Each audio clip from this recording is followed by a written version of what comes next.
Megasporogenesis and female गमेटोफाइट। और इसमें हम देखने वाले हैं सबसे पहले structure of ovule. Ovule is a small structure in seed plants that develops into a seed after fertilization. Ovule एक छोटी सी स्ट्रक्चर होती है जो सीड बनने वाली जगह होती है। जब फर्टिलाइजेशन हो जाता है तो ये सीड में कन्वर्ट हो जाता है। Most common type of ovule is anatropous ovule. Anatropous ovule सबसे कॉमन टाइप होता है। इसमें ओवल का बॉडी उल्टा हो जाता है, इन्वर्टेड, और माइक्रोपाइल हाइलम के पास आ जाता है। In anatropous ovule the body is curved and micropyle lies close to the hilum. यानी ओवल का स्ट्रक्चर घूम के ऐसा हो जाता है कि उसका ओपनिंग माइक्रोपाइल बेस के पास आ जाता है, जिसे हाइलम कहते हैं। The Oval has the following parts: funicle, stalk connecting over to ovary wall; hilum, point of attachment; integument, protective layers; micropyle, small opening for entry of pollen tube; nucellus, nutritive tissue; embryo sac, female gametophyte। ये सब Oval के parts हैं। Funicle stock या डंडी होती है जो ovary से ओवल को जोड़ती है। हाइलम, जहाँ ओवल फनिकल से अटैच होता है। इंटिगमेंट, प्रोटेक्टिव कवर्स होते हैं जो एम्ब्रियो सैक को कवर करते हैं। माइक्रोपाइल, एक छोटा सा होल होता है जहाँ से पॉलन ट्यूब इंटर करती है।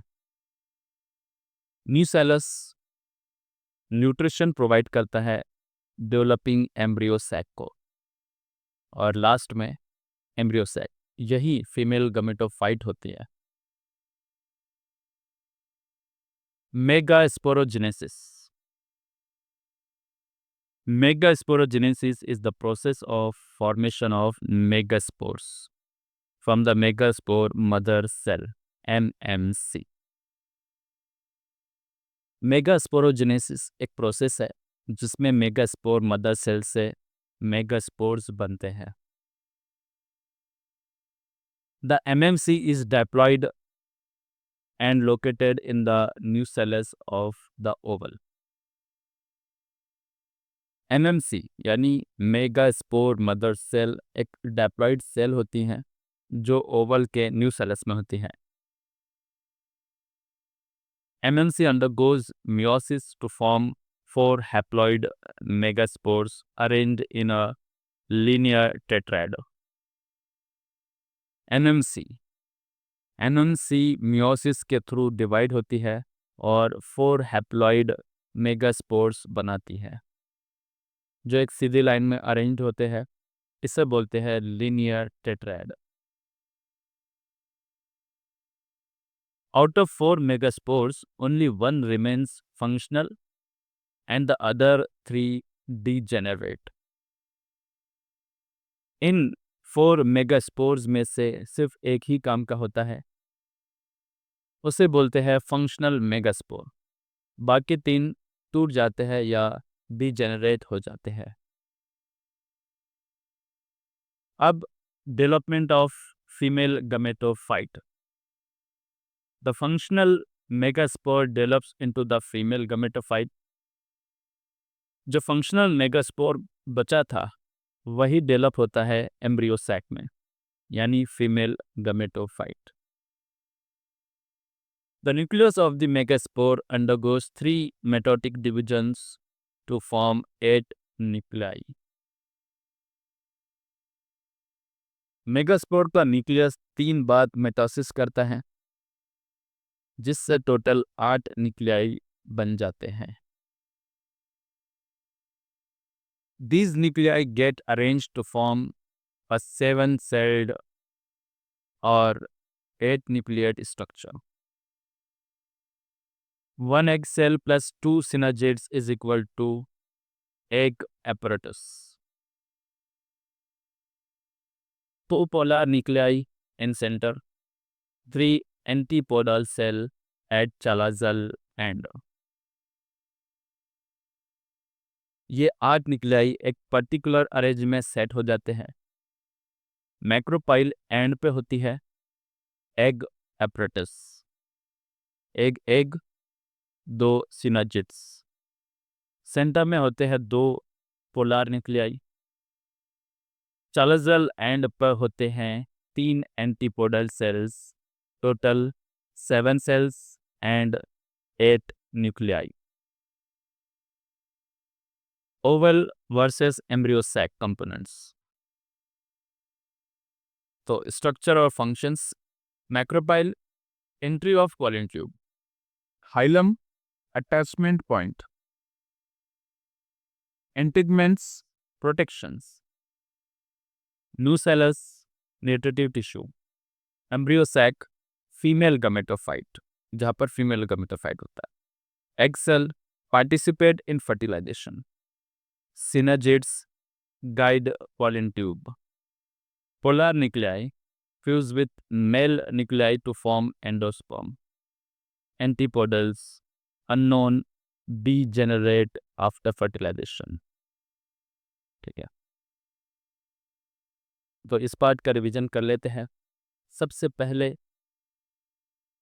Oval is the structure that develops into seed.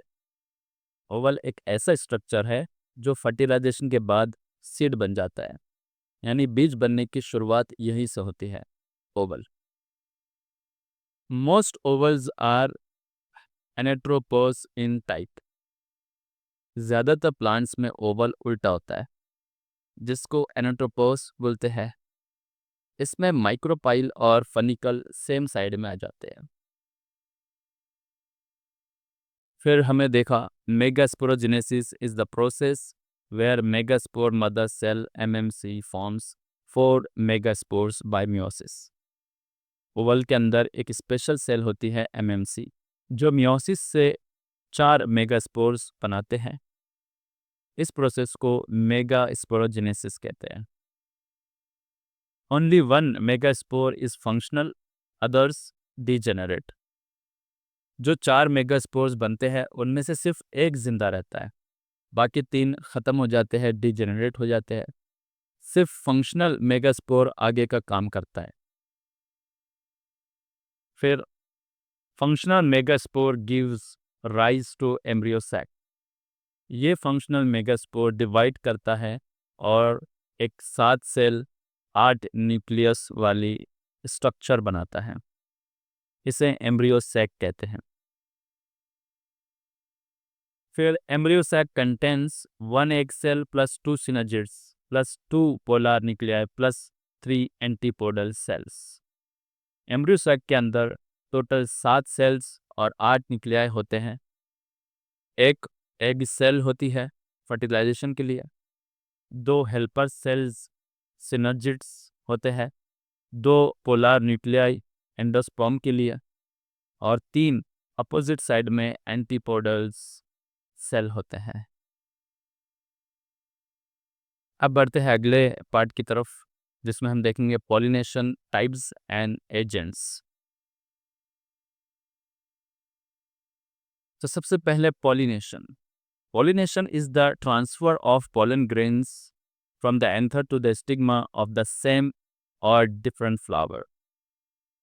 Pollination एक प्रोसेस है जिसमें पॉलन ग्रेन यानी मेल सेल्स फ्लावर के एंथर से निकलकर स्टिग्मा तक जाते हैं. यह फीमेल पार्ट होता है. स्टिग्मा फीमेल पार्ट होता है. Pollination helps in fertilization and seed formation in flowering plants. इस प्रोसेस में मेल और फीमेल सेल मिलते हैं, जिससे फर्टिलाइजेशन होता है और फिर बीज बनते हैं. अब टाइप्स ऑफ पॉलिनेशन. सबसे पहला ऑटोगैमी, जिसे सेल्फ पॉलिनेशन भी कहा जा सकता है. ऑटोगैमी ये सेल्फ पॉलिनेशन होता है. Pollen grains are transferred from anther to stigma of the same flower. Autogamy में पॉलन वही फ्लावर के एंथर से उसके स्टिग्मा पे जाता है। एक ही फ्लावर में सब कुछ होता है। कंडीशन है इसके लिए भी, anther and stigma must mature together.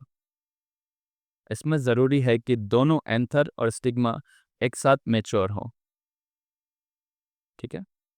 अब है जिटिनोगैमी। Pollen is transferred from one flower to another flower of the same plant. ये सेल्फ पॉलिनेशन जैसा ही है, लेकिन दो अलग फ्लावर्स होते हैं, लेकिन प्लांट वही होता है। ठीक है। सेम प्लांट बट डिफरेंट, लेकिन अलग अलग flower. Found in monoecious plants like maize, जैसे मेज मक्का, जिसमें एक ही प्लांट पर मेल और फीमेल फ्लावर्स होते हैं। ठीक है। Xenogamy, cross pollination. Pollen grains are transferred from flower of one plant to the flower of another different plant of same species. ये पॉलिनेशन में पॉलन एक प्लांट से निकलकर दूसरे प्लांट के फ्लावर तक जाता है। दोनों प्लांट एक ही स्पीशीज के होते हैं। Brings variation, promotes diversity. इससे नए कॉम्बिनेशंस बनते हैं, वैरायटी बढ़ती है, जो एवोल्यूशन के लिए अच्छा है। अब abiotic pollination agents. Abiotic agents are non-living factors like wind and water that help in pollination. इस टाइप के पॉलिनेशन में हवा और पानी जैसे नॉन लिविंग एजेंट्स पॉलन को ट्रांसपोर्ट करते हैं।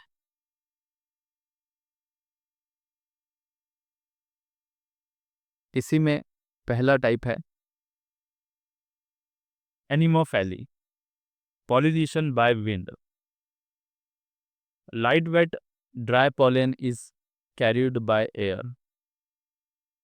एनिमोफैली में पॉलन बहुत हल्का, ड्राई और ज़्यादा क्वांटिटी में होता है, जिससे हवा इजीली उड़ाकर स्टिग्मा तक ले जाती है।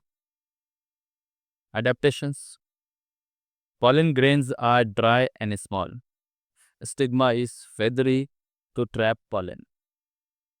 इस प्लांट की स्टिग्मा पतली और बालों जैसी होती है, ताकि हवा में उड़ते पॉलन उसमें चिपक जाए। For example maize, grasses, wheat. ये मेथड आपको मेजर ग्रेन्स में मिलता है, जैसे वीट, राइस, ग्रासेस।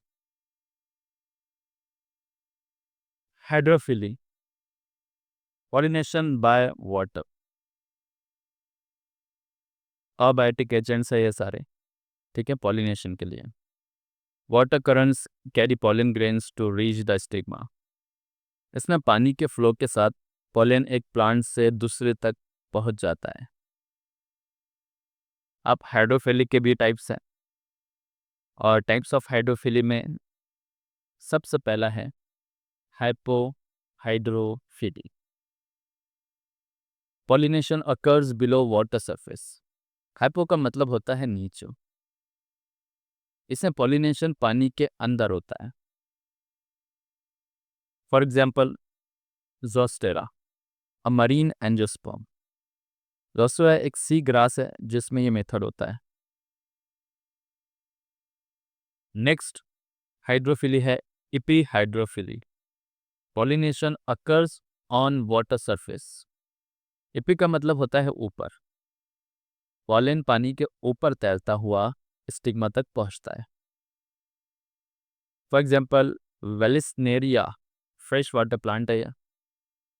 वेलिस्नेरिया में मेल फ्लावर डिटैच होकर पानी में तैरता है और फीमेल स्टिग्मा से टकराता है।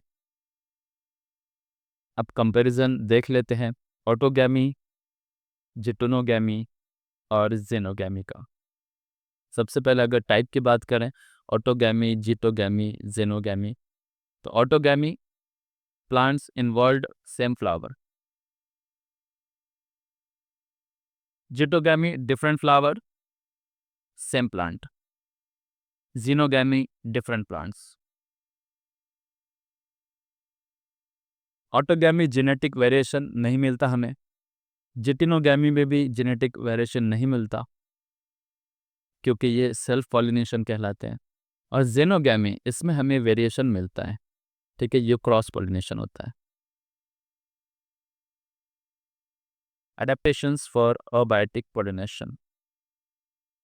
तो अबायोटिक पॉलिनेशन के लिए कुछ एडेप्टेशंस भी होते हैं. पहला, पॉलन जो है वो लाइट, ड्राई और लार्ज नंबर में होता है एनिमोफैली में. हाइड्रोफिली में लाइट होता है, वाटर रेजिस्टेंस होता है पॉलन. स्टिग्मा एनिमोफैली में लार्ज और फेदरी होता है, और स्टिग्मा हाइड्रोफिली में स्टिकी और लॉन्ग होता है. फ्लावर की पोजीशन एक्सपोज होती है, एनिमोफिली में दिखाई देती है, हाइड्रोफिली में सबमर्ज्ड और फ्लोटिंग होती है. ठीक है, चलो अब इस पार्ट का हम रिवीजन कर लेते हैं. हमने इसमें देखा पॉलिनेशन और पॉलिनेशन के टाइप्स, उसमें अबायोटिक देखा. ठीक है, सबसे पहला pollination, transfer of pollen from anther to stigma. Pollination का मतलब होता है पॉलन का मेल पार्ट एंथर से फीमेल पार्ट स्टिग्मा तक जाना. बिना इसके फर्टिलाइजेशन नहीं हो सकता. फिर types of pollination, autogamy, same flower है. ऑटोगैमी में पॉलन एक ही फ्लावर के अंदर ट्रांसफर होता है, मतलब पूरा काम सिंगल फ्लावर में होता है. जटिनोगैमी में सेम प्लांट डिफरेंट फ्लावर. जिटोनोगैमी में पॉलन एक ही प्लांट के दूसरे फ्लावर में जाता है. टेक्निकली ये भी सेल्फ पॉलिनेशन ही है.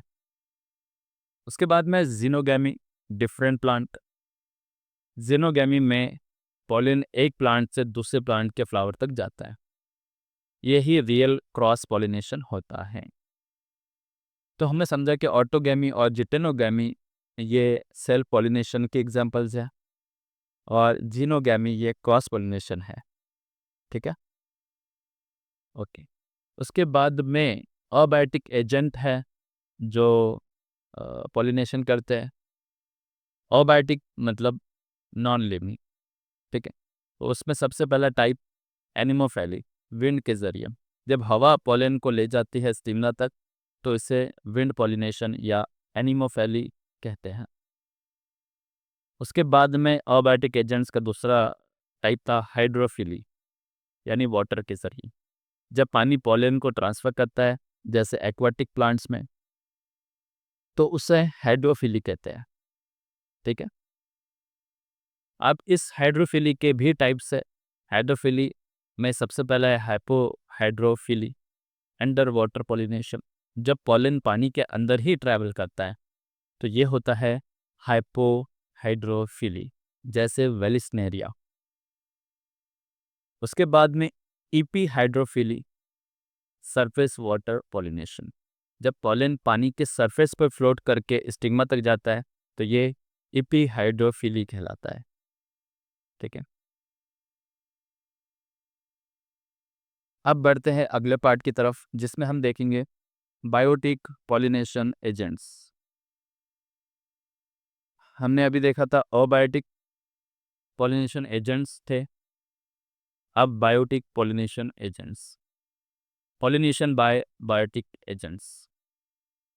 Biotic pollination is the transfer of pollen through living organisms like insects, birds and bats. Biotic pollination का मतलब है जब pollen ट्रांस लिविंग ऑर्गेनिजम्स के जरिए होता है, जैसे इंसेक्ट्स, बर्ड्स या bats. It is the most common type of pollination in flowering plants. ये फ्लावरिंग प्लांट्स में सबसे कॉमन पॉलिनेशन मेथड है. These agents are attached to the flowers by color, smell, nectar और shape. इंसेक्ट्स या birds flowers की तरफ attract होते हैं उनके रंग, खुशबू, नेक्टर या शेप की वजह से. अब बायोटिक पॉलिनेशन का सबसे पहला टाइप है entomophily, pollination by insects. It is the most common type of biotic pollination. सबसे ज़्यादा कॉमन बायोटिक पॉलिनेशन इंसेक्ट्स के थ्रू होती है. Insects like bees, butterflies, wasps, ants, and beetles are involved. इसमें bees, butterflies, wasps, ants और beetles pollination करते हैं. कुछ adaptations भी है. Adaptations in entomophilous flowers. Brightly colored petals होते हैं. Sweet scent होता है. Nectar glands, sticky pollen, rough surface of pollen grains. ऐसे फ्लावर्स में ब्राइट कलर होता है, मीठी खुशबू होती है, नेक्टर होता है और पॉलन चिपचिपा या रफ सरफेस वाला होता है ताकि इंसेक्ट के बॉडी से चिपक जाए. ठीक है. अब है बायोटिक पॉलिनेशन का दूसरा type, ornithophily. Pollination by birds. Pollination done by birds, specially humming birds and sunbirds. Birds जैसे हमिंग बर्ड्स या सनबर्ड्स फ्लावर्स का नेक्टर लेते वक्त पॉलिनेशन कर देते हैं. Birds are attracted to the bright red और ऑरेंज फ्लावर्स. ये बर्ड्स ज़्यादातर रेड या ऑरेंज रंग के फ्लावर्स को पसंद करते हैं. Adaptations in ornithophilous flowers. Bright color, especially red. Tubular shape to fit bird's beak. Coppeus nectar, no strong scent. In flower का शेप ट्यूबुलर होता है, नेक्टर ज़्यादा होता है और कोई स्ट्रॉन्ग स्मेल नहीं होती. अगला टाइप है बायोटिक पॉलिनेशन का, वो है chiropterophily. Pollination by bats. Pollination by bats is called chiropterophily. Bats के थ्रू होने वाली पॉलिनेशन को कैरोप्टेरोफैली कहते हैं. These flowers usually bloom at night. ये फ्लावर्स रात में खिलते हैं क्योंकि बैट्स नॉक्टर्नल होते हैं. Adaptations in chiropterophilous flowers. Dull colored, large size, strong smell, produce lots of nectar. ये फ्लावर्स बड़े होते हैं, इनका रंग डल होता है, स्मेल स्ट्रॉन्ग होती है और नेक्टर भी ज़्यादा होता है. कंपैरिजन देख लेते हैं बायोटिक पॉलिनेशन एजेंट्स का. सबसे पहला इंसेक्ट से होने वाला एंटोमो, फिर ऑर्निथो, फिर कैरोप्टेरो. ठीक है. तो सबसे पहला insect pollinator, colour, smell, nectar. ये उनके लिए अट्रैक्शन फीचर होता है किसी भी फ्लावर में. कलर, स्मेल और नेक्टर. फ्लावर में अडेप्टेशन आती है, ब्राइट सेंटेड स्टिकी पॉलन होता है इंसेक्ट पॉलिनेटर वाले फ्लावर में. ठीक है. अब पॉलिनेटर अगर बर्ड्स हो तो अट्रैक्शन फीचर जो होते हैं फ्लावर में, वो होता है उनका कलर रेड या ऑरेंज आमतौर पर, या नेक्टर होता है. फ्लावर में कुछ अडेप्टेशंस भी आती है उन फ्लावर में जिन पर पॉलिनेशन होता है बर्ड्स के ज़रिए. ट्यूबुलर नेक्टर ज़्यादा होता है इसमें और ओडरलेस होता है. अब पॉलिनेटर अगर बैट्स हो तो अट्रैक्शन फीचर होता है फ्लावर में स्मेल, नेक्टर, नाइट ब्लूम. और अडेप्टेशन होता है लार्ज, डल कलर्ड, स्ट्रॉन्ग स्मेल. ठीक है. चलिए अब देखते हैं एडवांटेजेस ऑफ बायोटिक पॉलिनेशन. सबसे पहला, ensures cross pollination, promotes variation, leads to better fruit and seed quality, economically important. आमतौर पे बी फार्मिंग. बायोटिक पॉलिनेशन से क्रॉस पॉलिनेशन होती है जो वेरिएशन लाती है. फ्रूट्स और सीड्स की क्वालिटी भी इम्प्रूव होती है. बी फार्मिंग जैसे फील्ड्स में इसका कमर्शियल यूज़ भी होता है. ठीक है. चलिए अब इस पार्ट का हम रिवीजन कर लेते हैं. Biotic pollination agents. Biotic pollination मतलब बाय लिविंग ऑर्गेनिजम्स. जब पॉलिन का ट्रांसफर किसी जिंदा एजेंट जैसे इंसेक्ट, बर्ड या बैट के थ्रू होता है तो उसे बायोटिक पॉलिनेशन कहते हैं. बायोटिक पॉलिनेशन के टाइप है। सबसे पहला एंटोमोफिली। Entomophily by insects. जब इंसेक्ट पॉलिनेशन करते हैं तो इसे एंटीमोफिली कहते हैं, जैसे हनी बीज, बटरफ्लाइज। अंडोफिली बाय बर्ड्स। जब बर्ड्स जैसे हमिंग बर्ड पॉलिन ले जाते हैं तो उसे ऑर्निथोफिली कहते हैं। पैराप्टेरोफिली बाय बैट्स। जब पॉलिनेशन रात को होती है और बैट करता है तो उसे कैरोप्टेरोफिली कहते हैं। फिर हमने देखा अडेप्टेशंस इन फ्लावर्स, क्या क्या अडेप्टेशंस आती है। तो ब्राइट कलर्स होते हैं इन फ्लावर्स के अट्रैक्ट करने के लिए। ठीक है, लिविंग ऑर्गेनिज्म वाला हो रहा ना, बायोटिक पॉलिनेटर है यहाँ पर। तो ब्राइट कलर्स होता है, फ्रेग्रेंस होती है, नेक्टर प्रोडक्शन होता है उनमें।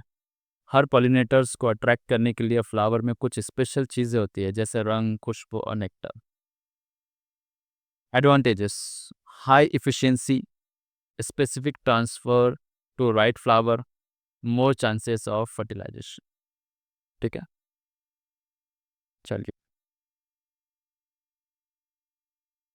तो अब अगले पार्ट में हम पढ़ेंगे outbreeding devices plus pollen pistol interaction. तो चलिए सबसे पहले outbreeding devices. Outbreeding devices are special features in flowers that help prevent cell pollination and promote cross-pollination. These features promote genetic variation and healthy offspring. Outbreeding devices वो तरीके होते हैं जो एक ही प्लांट के पॉलन को अपनी ही फ्लावर के ओवल से मिलने से रोकते हैं ताकि नए प्लांट्स में वेरिएशन आए। ठीक है, तो ये प्रमोट करते हैं क्रॉस पॉलिनेशन को। Unisexuality. Flowers are either male or female, not both. Seen in papaya maize. Unisexuality का मतलब है प्लांट के फ्लावर्स या तो सिर्फ मेल होते हैं या सिर्फ फीमेल, जैसे पपाया या मेज। अगला आउटब्रीडिंग डिवाइस है dichogamy. Anthers and stigmas mature at different times. Two types है इसके। डाइकोगेमी में एक फ्लावर के अंदर ही एंथर और स्टिग्मा अलग अलग समय पर मैच्योर होते हैं। इसके दो टाइप्स है। Protandry, anther matures before stigma. Anther stigma से पहले मैच्योर हो जाता है, फॉर एग्जांपल सनफ्लावर में। प्रोटोगेनी, स्टिग्मा मैच्योर्स बिफोर एंथर। यहाँ पर स्टिग्मा मैच्योर हो जाता है एंथर से पहले ही, फॉर एग्जांपल बनाना में। ठीक है, अगला आउटब्रीडिंग डिवाइस है herkogamy. Physical barriers between anther and stigma seen in फ्लैट्रोपिस। हेरकोगेमी में फ्लावर के स्ट्रक्चर में ही ऐसी फिजिकल डिस्टेंस होती है जो पोलन को स्टिग्मा तक पहुंचने से रोकती है। नेक्स्ट है हेटेरोस्टाइली या हेटेरोमॉर्फी भी इसे कहते हैं। Different lengths of stamens and style in the same species seen in primrose. हेटेरोस्टाइली में कुछ फ्लावर्स के स्टेमन और स्टिग्मा अलग अलग लंबाई के होते हैं ताकि पोलन डायरेक्ट स्टिग्मा तक ना पहुंच सके। अगला डिवाइस है आउटब्रीडिंग का, वह है pre potency. Pollen from another flower germinates faster than self pollen. Pre potency में जब दूसरे प्लांट का पोलन आता है तो वो सेल्फ पोलन से पहले ग्रो करता है। अगला आउटब्रीडिंग का डिवाइस है self compatibility. Pollen fails to fertilize ovals of the same flower due to genetic mechanism. For example, Brassica species. Self incompatibility में फ्लावर खुद का पॉलन एक्सेप्ट नहीं करता। ये केमिकल या जेनेटिक मैकेनिज्म होता है। ठीक है। अब क्या आपको पता है, in hybrid breeding manual hand pollination is done to control cross pollination, for example wheat and rice. जब साइंटिस्ट या फार्मर स्पेशल वैरायटी बनाते हैं तो वो खुद मैनुअली एक फ्लावर का पॉलन दूसरे फ्लावर में लगाते हैं। इसे हैंड पॉलिनेशन कहते हैं। ठीक है। चलिए, अब अगला हमारा इम्पोर्टेंट पॉइंट है, वो है pollen pistil interaction. It is a process of recognising compatible pollen and allowing or rejecting fertilization. Pollen pistil interaction में स्टिग्मा चेक करता है कि कौन सा पॉलन उसके लिए सही है। सही है तो ग्रो करेगा, वरना रिजेक्ट। ठीक है। तो पॉलन पिस्टिल इंटरेक्शन समझ आ गया। Okay. This interaction ensures species specific pollination. इस प्रोसेस से सिर्फ वही पॉलन ग्रो करता है जो उस स्पीशीज के लिए कॉम्पेटिबल हो। Artificial hybridization techniques use in plant breeding to make new varieties. Masculation, removal of stamens from bisexual flower before they mature, ensures no self-pollination. Masculation का मतलब है फ्लावर के मेल पार्ट निकाल देना ताकि वो अपने ही ओवल को फर्टिलाइज ना करें। यह है आर्टिफिशियल हाइब्रिडाइजेशन टेक्निक्स का पहला पॉइंट। दूसरा, bagging, covering emasculated flower with a bag to prevent unwanted pollen. Bagging का मतलब है फ्लावर को ढक देना ताकि कोई भी अनवांटेड पॉलन उसमें ना आ सके। ठीक है। Pollination and rebagging, selected pollen is applied to stigma and then recovered. फिर साइंटिस्ट सिलेक्टेड पॉलेंस को स्टिग्मा पे लगाते हैं और दोबारा से उस फ्लावर को कवर कर देते हैं। चलो, अब आउटब्रीडिंग डिवाइसेस जितने भी थे फटाफट कंपैरिजन कर लेते हैं। तो सबसे पहला यूनिसेक्सुअलिटी आउटब्रीडिंग का डिवाइस है। इसमें क्या किया जाता है, mail and female flowers separate, for example papaya. Dichogamy, इसमें क्या किया जाता है, stigma and anther mature at different times. Stigma और एंथर इसमें अलग अलग वक्त पर मैच्योर होते हैं। हार्कोगेमी में क्या होता है, फिजिकल बैरियर प्रिवेंट्स सेल्फिंग। हार्कोगेमी में फिजिकल बैरियर कोई होता है जो सेल्फ पॉलिनेशन नहीं होने देता। ठीक है। बाद में हेटेरोस्टाइली, different lengths of floral parts, जो पार्ट्स होते हैं उनकी लेंथ डिफरेंट होती है। फिर सेल्फ इनकॉम्पिट, इसमें होता है genetic prevention of self fertilization. ठीक है। तो चलिए अब इस पार्ट का हम फटाफट रिवीजन कर लेते हैं। तो इसमें हमने पढ़ा outbreeding devices plus pollen pistil interaction. Outbreeding devices, floral adaptations to promote cross pollination. ठीक है। उसमें सबसे पहला था आउटब्रीडिंग डिवाइसेस में unisexuality, male and female flowers separate. जब एक ही फ्लावर में दोनों सेक्स पार्ट नहीं होते तब पॉलन ट्रांसफर दूसरे फ्लावर में होता है, सेल्फ पॉलिनेशन रुकता है। फिर सेल्फ पॉलिनेशन रोकने के लिए दूसरा डिवाइस है dichogamy, timing difference in maturity of anther and stigma. जब एक फ्लावर में एंथर और स्टिग्मा अलग अलग टाइम पर मैच्योर होते हैं तो सेल्फ पॉलिनेशन नहीं हो पाता।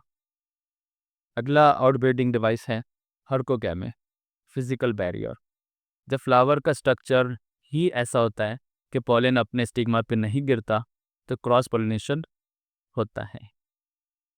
नेक्स्ट है हेटेरोस्टाइली, different style length in same species. कुछ स्पीशीज में फ्लावर के स्टाइल की हाइट अलग होती है तो सेम फ्लावर में पॉलिनेशन मुश्किल हो जाता है। नेक्स्ट है prepotency, foreign pollen grows faster. जब बाहर का पॉलन स्टिग्मा पे आके ज़्यादा तेज़ी से ग्रो करता है तो क्रॉस पॉलिनेशन प्रेफर होता है। फिर अगला लास्ट डिवाइस था आउटब्रीडिंग का, यानी सेल पॉलिनेशन को रोकने और क्रॉस पॉलिनेशन होने के लिए, तो वह है self incompatibility, chemical rejection of own pollen. जब प्लांट अपने ही पॉलन को एक्सेप्ट नहीं करता, उसे रिजेक्ट कर देता है। ठीक है, चलिए फिर हमने देखा हैंड पॉलिनेशन क्या होता है। जब ह्यूमन मैन्युअली पॉलिनेशन करता है तो उसे हैंड पॉलिनेशन कहते हैं, जैसा कि आर्टिफिशियल हाइब्रिडाइजेशन में। ठीक है, उसके बाद हमने देखा pollen pistil interaction, recognition of compatible pollen, germination only if accepted, artificial hybridization steps, emasculation, remove anthers, bagging, cover the flower to avoid unwanted pollen, dusting with desired pollen, use selected pollen for fertilization। ठीक है, चलिए तो चलिए आज का जो lecture है उसका फुल रिवीजन कर लें, एक साथ सारी चीज़ें समझ लें। ठीक है, तो हमने इस लेक्चर में देखा सबसे पहले Oval is the structure that develops into seed. Oval एक ऐसा स्ट्रक्चर है जो फर्टिलाइजेशन के बाद सीड बन जाता है, यानी बीज बनने की शुरुआत यहीं से होती है, ovule. Most ovules are anatropous in type. ज़्यादातर प्लांट्स में ओवल उल्टा होता है, जिसको एनेट्रोपोस बोलते हैं। इसमें माइक्रोपाइल और फनिकल सेम साइड में आ जाते हैं। फिर हमें देखा megasporogenesis is the process where megaspore mother cell MMC forms 4 megaspores by meiosis. Ovule के अंदर एक स्पेशल सेल होती है MMC, जो मियोसिस से 4 मेगास्पोर्स बनाते हैं। इस प्रोसेस को मेगास्पोरोजेनेसिस कहते हैं। Only 1 megaspore is functional, others degenerate. जो 4 मेगास्पोर्स बनते हैं उनमें से सिर्फ एक जिंदा रहता है, बाकी 3 खत्म हो जाते हैं, डिजेनरेट हो जाते हैं। सिर्फ फंक्शनल मेगास्पोर आगे का काम करता है। फिर functional megaspore gives rise to embryo sac. ये फंक्शनल मेगास्पोर डिवाइड करता है और एक 7 सेल 8 न्यूक्लियस वाली स्ट्रक्चर बनाता है। इसे एम्ब्रियो सैक कहते हैं। फिर embryo sac contains 1 egg cell plus 2 synergids plus 2 polar nuclei plus 3 antipodal cells. Embryo sac के अंदर टोटल 7 सेल्स और 8 न्यूक्लियाई होते हैं। एक एग सेल होती है फर्टिलाइजेशन के लिए, 2 हेल्पर सेल्स सिनर्जिड्स होते हैं, 2 पोलर न्यूक्लियाई एंडोस्पर्म के लिए, और 3 अपोजिट साइड में एंटीपोडल्स सेल होते हैं।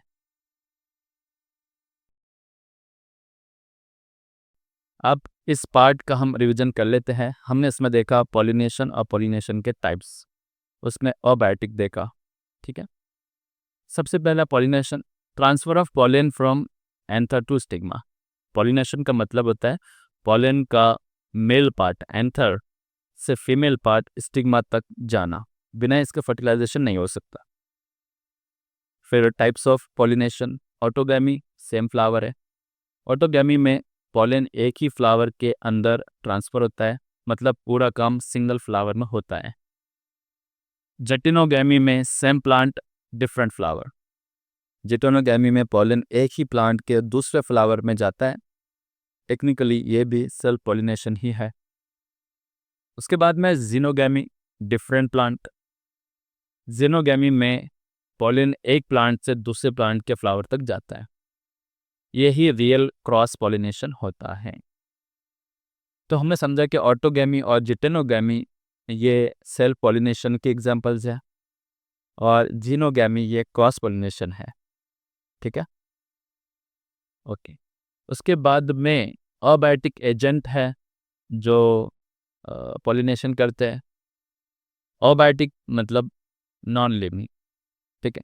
तो उसमें सबसे पहला टाइप एनिमोफैली, विंड के जरिए जब हवा पॉलन को ले जाती है स्टिग्मा तक तो इसे विंड पॉलिनेशन या एनिमोफैली कहते हैं। उसके बाद में अबायोटिक एजेंट्स का दूसरा टाइप था हाइड्रोफिली, यानी वाटर के जरिए जब पानी पॉलन को ट्रांसफर करता है जैसे एक्वाटिक प्लांट्स में, तो उसे हाइड्रोफिली कहते हैं, ठीक है। अब इस हाइड्रोफिली के भी टाइप्स है। हाइड्रोफिली में सबसे पहला है हाइपोहाइड्रोफिली, अंडर वाटर पॉलिनेशन, जब पॉलन पानी के अंदर ही ट्रैवल करता है तो ये होता है हाइपोहाइड्रोफिली, जैसे वेलिस्नेरिया। उसके बाद में इपीहाइड्रोफिली, सरफेस वाटर पॉलिनेशन, जब पॉलन पानी के सरफेस पर फ्लोट करके स्टिग्मा तक जाता है तो ये इपीहाइड्रोफिली कहलाता है, ठीक है। चलिए अब इस पार्ट का हम रिवीजन कर लेते हैं। Biotic pollination agents. Biotic pollination मतलब बाय लिविंग ऑर्गेनिजम्स, जब पॉलन का ट्रांसफर किसी जिंदा एजेंट जैसे इंसेक्ट, बर्ड या बैट के थ्रू होता है तो उसे बायोटिक पॉलिनेशन कहते हैं। बायोटिक पॉलिनेशन के टाइप है, सबसे पहला एंटोमोफिली। एंटीमोफिली बाय इंसेक्ट्स, जब इंसेक्ट पॉलिनेशन करते हैं तो इसे एंटीमोफिली कहते हैं, जैसे हनी बीज, बटरफ्लाइज। अंडोफिली बाय बर्ड्स, जब बर्ड्स जैसे हमिंग बर्ड पॉलिन ले जाते हैं तो उसे ऑर्निथोफिली कहते हैं।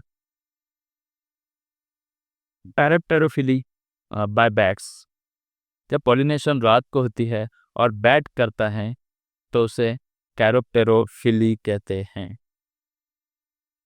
फिर हमने देखा अडेप्टेशंस इन फ्लावर्स, क्या क्या अडेप्टेशंस आती है। तो ब्राइट कलर्स होते हैं इन फ्लावर्स के अट्रैक्ट करने के लिए, ठीक है। लिविंग ऑर्गेनिज्म वाला हो रहा ना, बायोटिक पॉलिनेटर है यहाँ पर, तो ब्राइट कलर्स होता है, फ्रेग्रेंस होती है, नेक्टर प्रोडक्शन होता है उनमें। हर पॉलिनेटर्स को अट्रैक्ट करने के लिए फ्लावर में कुछ स्पेशल चीज़ें होती है जैसे रंग, खुशबू और nectar. Advantages, high efficiency, specific transfer to right flower, more chances of fertilization, ठीक है। चलिए तो चलिए अब इस पार्ट का हम फटाफट रिवीजन कर लेते हैं। तो इसमें हमने पढ़ा outbreeding devices plus pollen pistil interaction. Outbreeding devices, floral adaptations to promote cross pollination, ठीक है। उसके बाद हमने देखा pollen pistil interaction, recognition of compatible pollen, germination only if accepted, artificial hybridization steps, emasculation, remove anthers, bagging, cover the flower to avoid unwanted pollen, dusting with desired pollen, use selected pollen for fertilization, ठीक है। तो इससे पहले हमने देखा था lecture 1 और आज हमने देखा है लेक्चर 2। तो आज के लिए बस इतना ही, मिलते हैं अगले लेक्चर में, तब तक के लिए गुड बाय, टेक केयर।